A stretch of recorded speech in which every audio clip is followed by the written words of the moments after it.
الله أكبر الله أكبر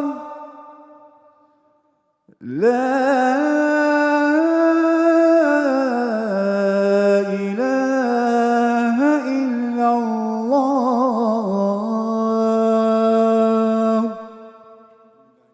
قال الله عز وجل في كتابه الكريم بعد أن أقول أعوذ بالله من الشيطان الرجيم: ولما توجه تلقاء مدين قال عسى ربي أن يهديني سواء السبيل ولما ورد ماء مدين وجد عليه أمة من الناس يسقون ووجد من دونهم امرأتين تذودان قال فما خطبكما قالتا لا نسقي حتى يصدر الرعاء وأبونا شيخ كبير. رب اشرح لي صدري ويسر لي أمري واحلل عقدة من لساني يفقه قولي. اللهم ثبتنا عند الموت بلا إله إلا الله. اللهم اجعلنا من الذين آمنوا وعملوا الصالحات وتواصوا بالحق وتواصوا بالصبر. آمين يا رب العالمين. In today's khutbah, inshallah, I'll be speaking to you about a few ayat that belong to Surah Al-Qasas. Surah Al-Qasas is one of the many surahs in which Allah tells the story of Musa alayhi salam. And a unique part of his life is mentioned in Surah Al-Qasas that's not mentioned anywhere else in this way. And that is the story of how Musa alayhi salam got married.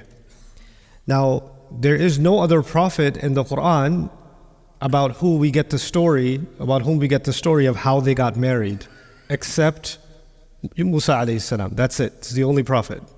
And every story in the Quran has purpose. Divine purpose. Allah selectively chose these stories for our guidance. So of all the stories, like there are marriages happening every day, and there are, hundreds of thousands of prophets in history, and several dozen of them have been mentioned in the Quran, and none of their marriages are talked about in the way that the marriage of Musa alayhi salam is talked about. So the wisdom in that is that we should be seeking wisdom about marriage itself from this story. Allah did not just tell us these stories in vain, or not just for interesting facts, but every part of the story gives us some principles, gives us some guidance. And in these next less than 20 minutes, I'm going to share with you some parts of that story and some things we might be able to learn from that story. The first thing to note is that it's a very unusual marriage.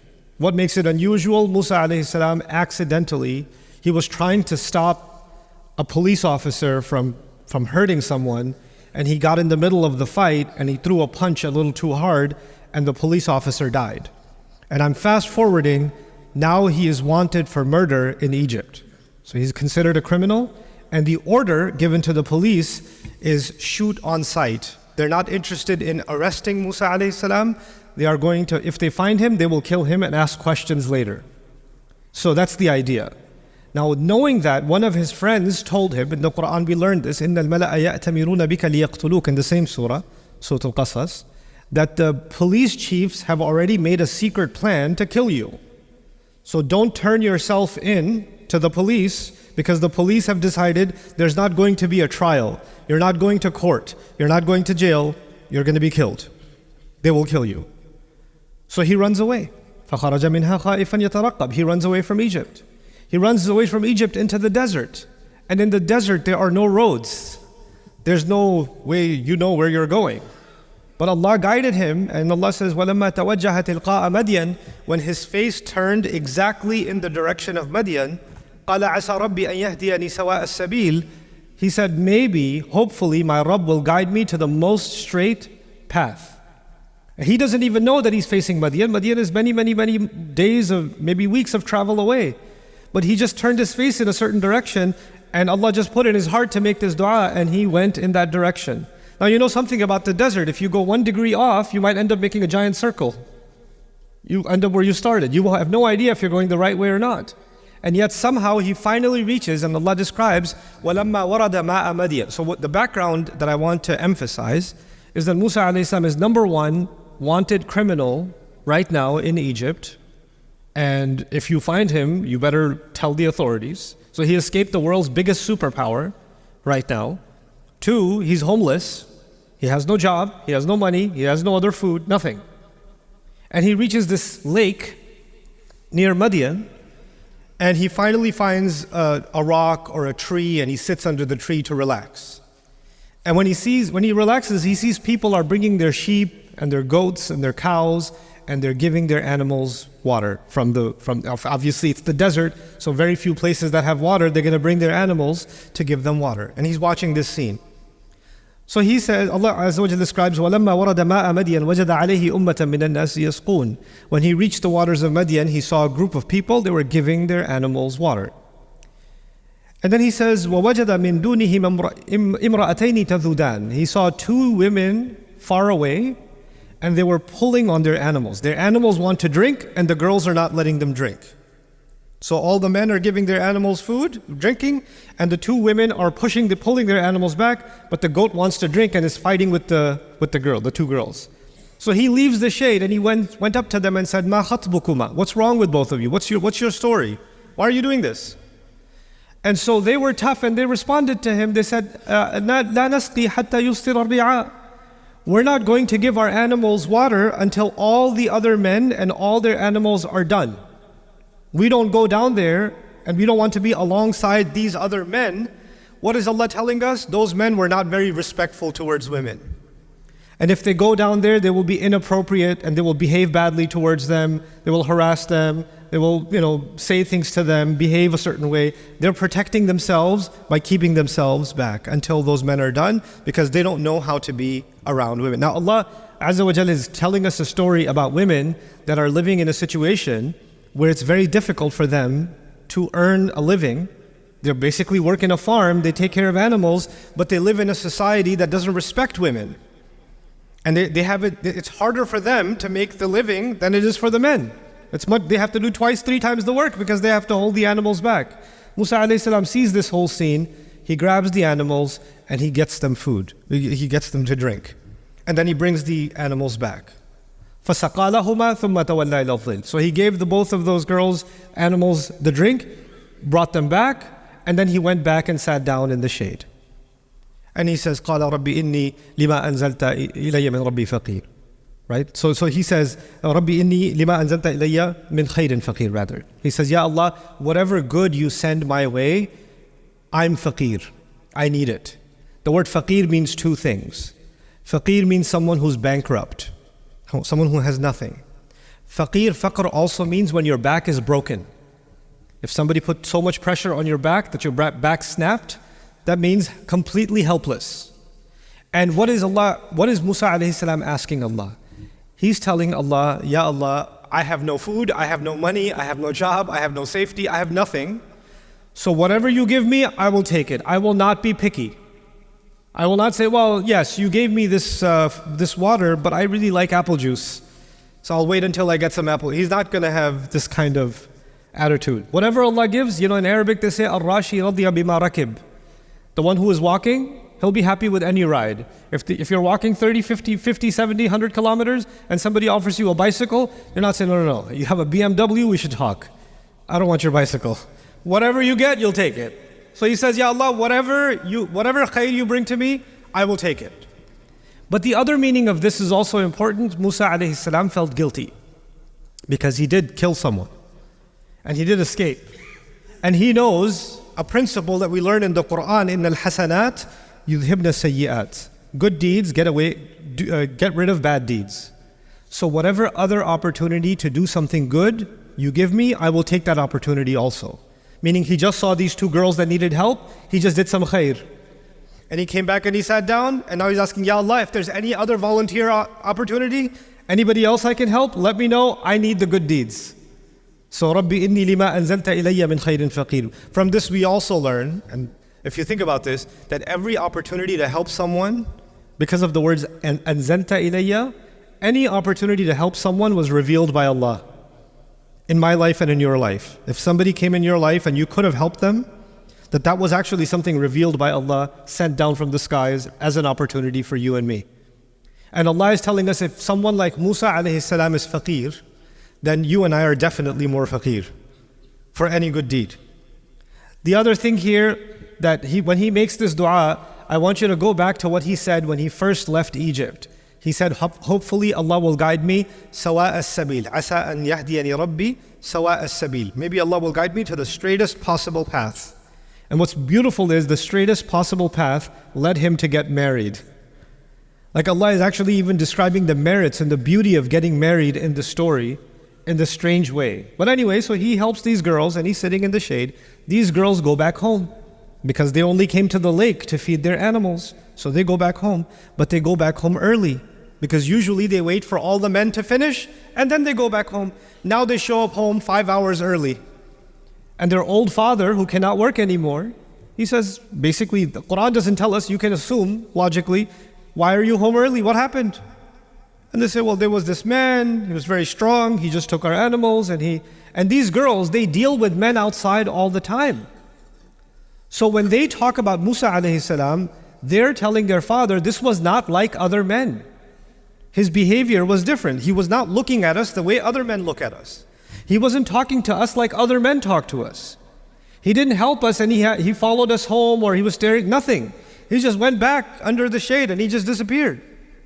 And the father is very intelligent. He knows that he sends these girls out every day for work in a corrupt society. And if you're living in a corrupt society, finding a good husband for your daughter can be very difficult. You don't know who's who.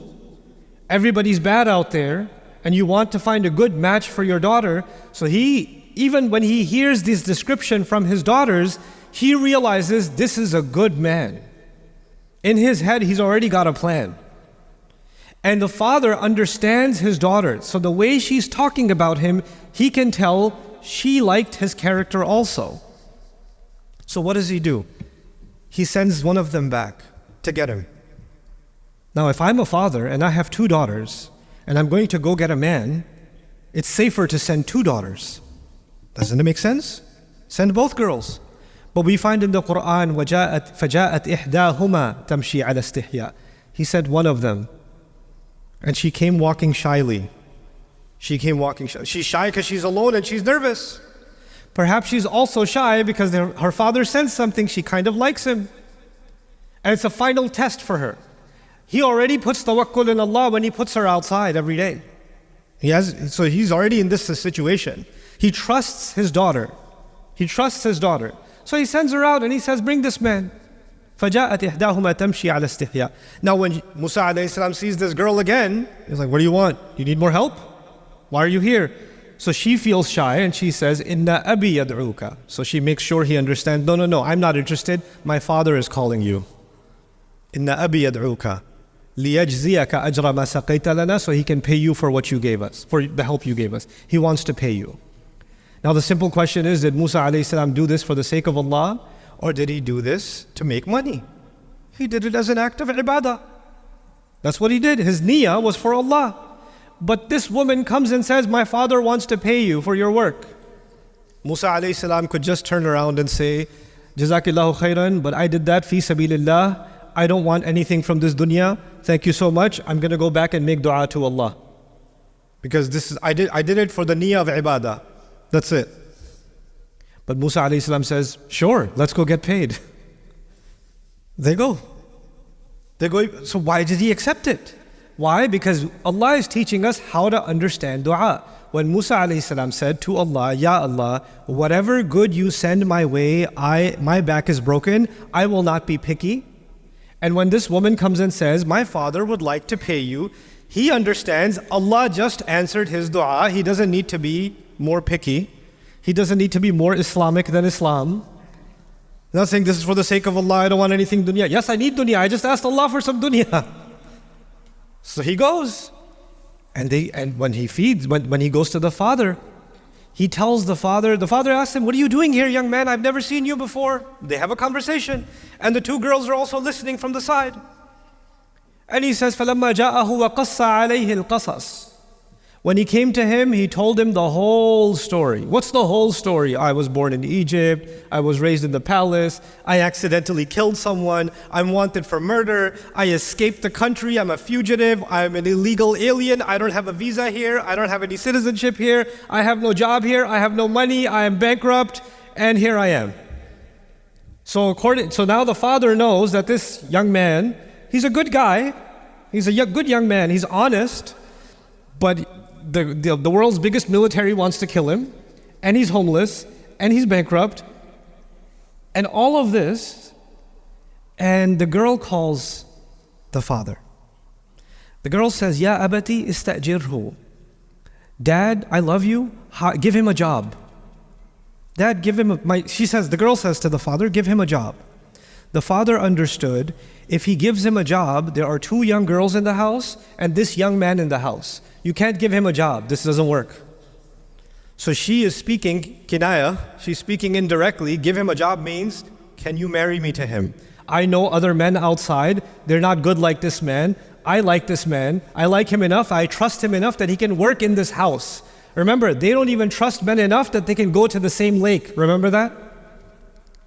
But she trusts this man enough that he can work in this house. And she says it to her father, we can hire him. He can work for us. The father understood the girl. And he goes to Musa alayhi salam. Inni uridu an unkiha ihda ibnatayya hatayn. I want to marry one of my 2 girls to you. Now, think about the marriage proposal. This young man came and said, I am illegal, I'm wanted, I have a criminal record, wanted for murder, I don't have a job. And the father says after 5 minutes, yeah, I think you should marry my daughter, it's a good idea. And he says, the father says, but you have to work for me for 8 years. And if you want to work for 10 years, up to you. You have the choice. You have to work 8 years or 10. Now look at the genius and the wisdom of the father. This is a good man, and a good man is hard to find. But you know what? If the man doesn't have the degree you wanted, he doesn't have the job you wanted, he doesn't have the papers you wanted, etc., etc. But he's a good man, that much you know now, 100% that's a good man. Then all the other things can come from Allah. Goodness, I don't know if that will come from the sky or not. The character is there. All the other things we can help him with. So when he says you have to work for me, he's not asking Musa for a favor, he's doing Musa a favor. Now Musa has a job. Now Musa alayhi salam is married to one of the girls. The father is also happy because one of his girls is married. Now they also have a protector in the house. Everybody benefits. Everybody benefits. But you can imagine, if we were talking about today's society, some Muslim neighbor, hey, so I heard you're getting your daughter married. Yeah. Who are you getting married to? Oh, this guy, he's not from our village. You're getting her married to an outsider? Must be a VIP, some important guy. Oh no, he's just homeless. Oh my God, what are you doing? You have such a wonderful daughter, you're ruining her future. Why are you getting her married to this person? And people talk, don't they? People talk. And when people start talking, people say, I don't know, this marriage he's a good guy, but people are doing too much talking. I don't think we can go forward with this marriage. Right? This is what we do in our societies. This is what we do in our cultures. If we don't make marriage easy, and if we don't make marriage based on the right reasons are character. The right reasons are integrity. The right reasons are honesty. If we don't make marriage easy, and if we stop listening to our daughters, because we listen to everybody else. Everybody talks. The uncles are talking. The cousins are talking. The in-laws are talking. The neighbors are talking. Everybody's talking. But the one person the father needs to be listening to is his daughter. That's the one person. She's an adult. And the one thing the father needs to be checking is the character. And he tested the character too. He sent his daughter alone. He tested. And he heard the whole story. And nobody comes to the house and says, by the way, and tells the story that Musa alayhi salam tells in order to impress someone. That's not an impressive story. That's a pretty good reason to say, you know what, I think you should leave. So he's seen his honesty firsthand. And so when you find that, then everybody's noise can stay. You make the right decision for your son and your daughter. That's the teaching Allah has given us. That's the beauty Allah has given us in this surah. And so with that, what I want to sort of emphasize is when we make the door to nikah difficult, when we make the road to getting married difficult, then the road to haram becomes easier and easier and easier. And we cannot blame a non-Muslim society, a kafir society, fitna, the media, the internet, TikTok, this, that. You can't blame anyone else. Their job is to make the haram easy. Our job, Muslims, our job is to make the halal easy. So when we make the halal difficult, then we don't get to blame anybody else. we have to blame ourselves. Young men have to become more serious about work and about integrity and about character. Young women have to think more about what kind of husbands they should be looking for. Fathers, in many cultures, it's hard for fathers to have conversations with their daughters about marriage. They just say, oh, he's got a good job, just do it. Yeah, but he's he's smoking weed, he's doing that's okay, I know the family. He'll become better after he has a baby. This kind of nonsense, this kind of idiocy. The Quran came to save us from these kinds of behaviors. So my dua for all of you, especially those of us that are fathers, that our children are able to find good spouses, and Allah makes us a means by which their journey towards marriage is made easy and it's not made difficult. And they can have good, normal, honest conversations with us about what they do want and about what they don't want, so that we don't force them or pressure them into situations that will create fitna for the entire community. Barakallahu li wa lakum fil Qur'an al-Hakim wa nafa'ani wa iyyakum bil ayati wa dhikr al-Hakim. I hope you guys enjoyed that video clip. My team and I have been working tirelessly to try to create as many resources for Muslims to give them first steps in understanding the Quran, all the way to the point where they can have a deep, profound understanding of the Quran. We are students of the Quran ourselves, and we want you to be students of the Quran alongside us. Join us for this journey on bayinatv.com, where thousands of hours of work have already been put in. And don't be intimidated, it's step by step by step, so you can make learning the Quran a part of your lifestyle. There's lots of stuff available on YouTube, but it's all over the place. If you want an organized approach to studying the Quran beginning to end for yourself, your kids, your family, and even among peers, that would be the way to go. Sign up for bayinatv.com.